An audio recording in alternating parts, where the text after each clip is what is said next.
X power 4 minus 1 X square minus 2x plus 1 இவற்றின் me போமா காண்க. ஸோ கண்டுபிடிக்கலாம்.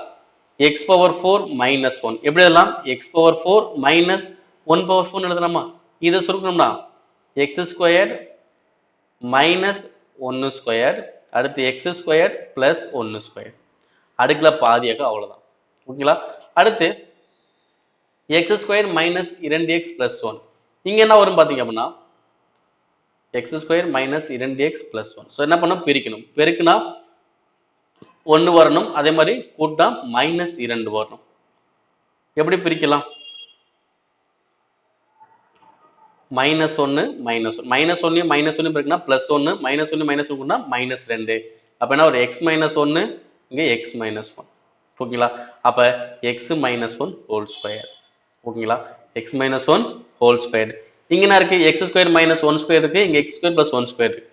ஓகே, இதே என்ன பண்ணலாம்? பிரிக்கலாம். எப்படி பிரிக்கலாம் பாத்தீங்கன்னா எக்ஸ் பிளஸ் 1 எக்ஸ் மைனஸ் 1. ஓகேங்களா?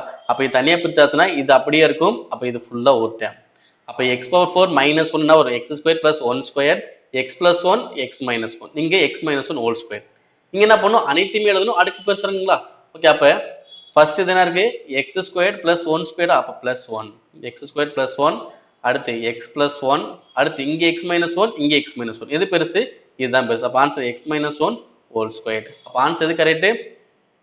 எக்ஸ் மைனஸ் 1 ஹோல் ஸ்கொயர் வரும். எங்க இருக்கு பாத்தீங்கன்னா சிங்கம் மட்டும் தான் வருது. Okay, X square plus 1 X plus 1 X minus 1 whole square. ஓகேங்களா?